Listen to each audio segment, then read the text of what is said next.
Hello students. Today I am going to discuss with you the disadvantage of equity shares. In the last recorded slide I have explained you what is equity, what are the features and advantage of equity. Today we are going to I am going to discuss with you what are the disadvantage of equity capital or equity shares. Let us see the first point, that is cost. As you know, the equity shares shareholders will be getting a fixed, not a fixed, but a decent rate of dividend. But what is the rate of dividend? It will not be fixed. It will be depending upon the profit earned by the company during the year. It may be if there is a profit, a high profit or super profit, they'll get a high rate of interest. If there is rate of dividend, if there is no profit, they will be not be getting any dividend. But always the expectation of the equity shareholders will be to get a high rate of dividend.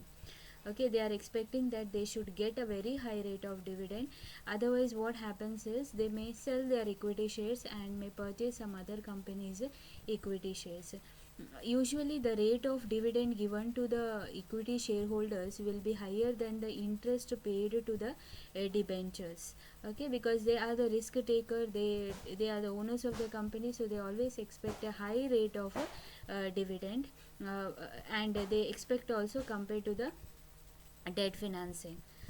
That becomes a disadvantage as their expectation increases. If they are not able to meet their expectation, they may shift their expectation. I mean, they may sell their shares and may purchase some other company shares. So the demand may decrease, the price may fall. So that disadvantage they have to face. So that is one of the disadvantage of equity. Let us see the next one, cost, loss of control. As I've told you in the features and the advantage also, they will be having a control over the company. In the other words, if there is any voting rights, if they have to take any decision, they have to consult their shareholders. So there is a control for any decisions. It is a matter of equity shareholders or shareholders decisions. So some may accept the decision, some may reject the decision. So some decision may be favorable, some decision may be unfavorable to the company. So that control makes the company a bit of misunderstanding, confusion, etc. So the loss of control will be there. So that is one of the disadvantage of equity. Next, potential for conflict. All the partners will not always agree when decision making. So conflict will be there. As I've told you, if any decisions they have to take, they have to consult the equity shareholders. Their opinion, what they think and what they want to express their opinion. Some may accept it, some may reject it. So there is a kind of conflict, okay, conflict or disagreement in the management style. As owner must be willing to deal with the difference of opinion. So the owners have to take with the difference of opinion and to have to take a decision, which becomes difficult for the company. So when there is a conflict, they have to solve the disagreement between the equity shareholders and come up with a final decision. To take that final decision, it becomes a big problem for the company. So that is one of the disadvantage. Share of profit. They deserve the profit because shareholders, they are the owners, they take part in the management, they bear the loss. So whatever the profit a company earns, they have full share over it. They have the share over the asset, they have to bear the loss, they have to bear the liabilities. At the same time, the profit also will be shared among the equity shareholders.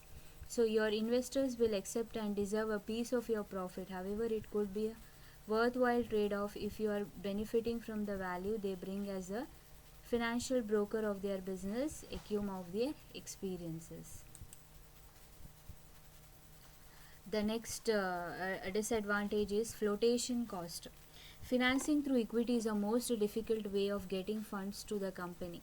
Not only does it requires a lot of statutory compliances, but also have other costs like fee of a merchant banker, other expenses such as brokerage, free fee, underwriting fee, a lot of other issues and expenses.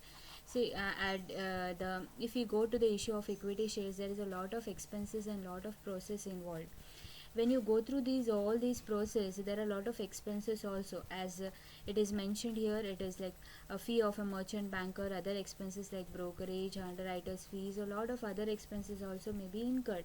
Now this becomes a costlier for the firm and very expensive. Once if they raises enough funds, then it will be compensated. But if they doesn't raises the funds, if they are not able to raise the funds, even though if they are trying hard, and they are incurring all these expenses, then it becomes a loss for the company if they are unable to raise the money, and all these processes are involved, and after that they, at the end stage, the public are not be are able to purchase the share, then it becomes a big problem for the firm. So this is becomes one of the disadvantage for the company. So these are the advantage. Let us see the other disadvantage of uh, what we say, equity shares. High cost of funds. Equity shares are considered to be costly source of finance, especially in comparison to debt. Not debt. In comparison to debt, it is a very costlier process. As it is mentioned in the flotation cost also. Any other high risk investment, they have to pay for the merchant banker, then they have to pay for the underwriters, then commissions, then other expenses are involved. So all these becomes a very costlier process, and it becomes very difficult for the company to carry on their activities without any delay. So that becomes a very difficult position for the company, that is high cost of funds. No tax shield. The dividend distributed to the shareholders are not a tax deductible expenses. On the contrary, the interest expenses is eligible expenses for tax benefits. This benefit is not available to the equity source of financing, therefore it is considered as a costly source of financing. There is no tax shield. Okay, there is no tax shield, there will not be any tax paid. What happens is, in case of interest is deducted, and then on the remaining income tax will be paid. Okay, so tax will be paid, and that's what the tax amount gets reduced if you have more interest. But in case of dividend, it is not a deductible if you get the profit, pay the tax. After that, on the profit will be distributed to the shareholders as a dividend. So there will not be any deduction or tax shield in case of equity shares. So that tax benefit will not be enjoyed in case of equity share, as it is enjoyed in case of debt financing. Underwriting of shares. At the time of offering equity shares to the public, the company normally requires the appointment of underwriters. The job of an underwriter is to assume the risk of the subscription. Underwriter would agree to subscribe the share to the extent not subscribed by the general public, and will charge a fee for that service. This fee may be in the form of upfront payment, or may be discounted equity share price. See, underwriting of shares, as you know, underwriters is a person, or he will be appointed, he will purchase the shares which are not subscribed by the public. As per the SEBI regulation, 80% of the share must be subscribed by the public. Okay, if it is not, then by the underwriters. Otherwise, they have to redeem, or they have to close their subscription, or they have to come back with they have to leave the process itself. They can't raise the money. 80% it should be subscribed by the public or by the underwriters. So what happens is, when the company goes for the issue of equity shares, they see that all the shares are subscribed by the public. But sometimes what happens is, or most of the time what happens is, the response of the public will be less. Okay, they will not be ready to purchase the shares, or they are not interested to purchase the shares. So what happens is, they may not reach 80% quota. At that time, they have to appoint the underwriters will be appointed in the beginning itself. These people will purchase the remaining shares which are not subscribed by the public, so that 80% quota is finished, and they can then go through the process and get the money from the public. Okay, so these underwriters will be charging certain fees. Okay, certain percentage they will be charging, and these certain percentage will be paid by the company. So that becomes a disadvantage because they have to appoint the underwriters, they have to pay fees for them, and sometimes what happens, they have to give shares at a discounted rate. So that becomes one of the disadvantage. A dilution of control. When a company raises funds for equity, it dilutes the existing shareholders' control. The percentage of holding is reduced when the new shareholders are introduced. In case of debt financing, the control does not dilute. See, when the number of shares are increasing, the owners are increasing. When the owners are increasing, the control, what happens is it will be distributed among all. So dilution of control will be there in case of equity, because equity shareholders, all the shareholders, they will be having the right. Okay, they will be having the right over the company. When you have more number of equity shareholders in the company, so what happens is the control will be distributed among all. So all will be controlling. Now suppose for example, if there are 5,000 shareholders earlier, after the new issue, they have increased their shareholders from 5 to 10.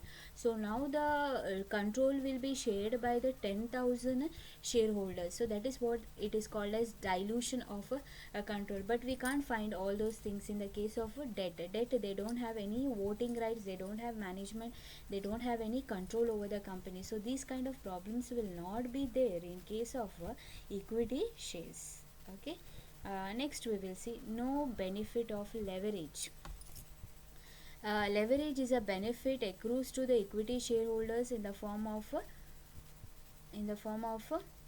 high returns, in the form of high uh, returns to the shareholders. Now what happens is, when there is a debt in the capital structure, the number of equity will be less. It means the most of the portion they have raised from the debt.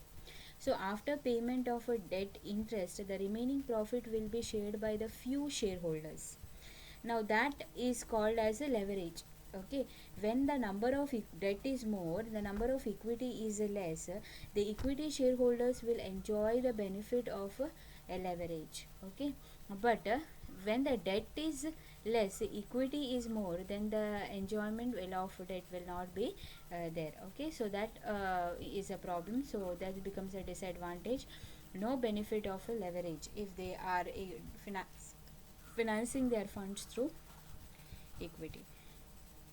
Debt funding has an indirect benefit available to the existing owners. Since a project with a high rate of return 12%, then the cost of debt would be fund is 8%, would enhance the welfare of the shareholders. It is because of the margin is 4%, will be distributed to the existing shareholders. If the project was financed by equity, this additional benefit would have occurred to the existing shareholders but would have equally distributed between old and new shareholders. So what happens is, when the return is more, it is enjoyed by the existing shareholders or existing equity shareholders. When you have more and more debt, see what happens. See here, since a project with higher 12% is the return they are getting and the cost of debt is 8%, so remaining 4% of the profit will be distributed among the shareholders. If the project was financed by equity, these additional benefit would have occurred to the existing shareholders. So if they have more shareholders, the more debt and less, so these 4% will be enjoyed by the remaining shareholders. But if you have old and new, number of shares are increasing, then that benefit will be distributed, equally distributed between the old and new shareholders. Okay, so these are the benefit demerits of equity shares. Okay, they are cost, loss of control, potential for conflict, share of profit, floating cost, high cost of funds, no tax shield, underwriting of shares, dilution of control, no benefit of leverage. Okay, let us see the next concept under the same chapter, that is trading on equity. Now what is this trading on equity? Trading on equity is a financial process of using debt to produce gain for the residual owners. The practice is known as trading on equity because it is the equity shareholders who have only interest or equity in the business income. Trading on equity means it is a process of using debt to produce gain to the residual owners. Like as I've told you, in the case, what is leverage? Leverage is a benefit accrues to the equity shareholders in the form of a high rate of dividend. Okay, so here trading on equity is, if you have it is a, if you raise a money from the equity, and if you use the debt also, then there will be residual benefit for the owners. This practice is known as trading on equity because equity shareholders who have only interest and equity in the business income. The term owns its name also to the fact that the creditors are willing to advance funds on the strength of the equity supplied by the owners. Trading features here is simply one of the taking advantage of permanent stock investment to borrowed funds at a reasonable price. Okay, so it is a borrowed funds, they are the debt. Okay, so these trading features take into account the advantage of a permanent stock investment to borrow funds at a reasonable price basis. So permanent stock is nothing but the equity shareholders will be there, and they will be borrowing funds from the debt. Okay, when the amount of borrowing is relatively larger in relation to the capital stock, a company is said to be a trading on a equity. It means if their debt is less and capital stock, that is equity, is more, then we call it as trading on the equity. But where borrowing is comparatively small in relation to the capital stock, is said to be trading on a thick equity. Okay, if your bearing is relatively small, is very less, your debt is very less and equity is very high, then it is called as trading on a thick equity. Okay, next is effects of trading on equity. What are the effects of trading on equity? Trading on equity act as a lever to magnify the influence of fluctuation in earnings. Any fluctuation in earnings before interest and tax is magnified on the EPS, earnings per share, by operation of trading on equity, larger magnified of debt in capital structure. The higher is the variation in EPS given by the variation in the debt. So when there is a higher variation in the EPS, there will be higher variation in the equity, in the EBIT also.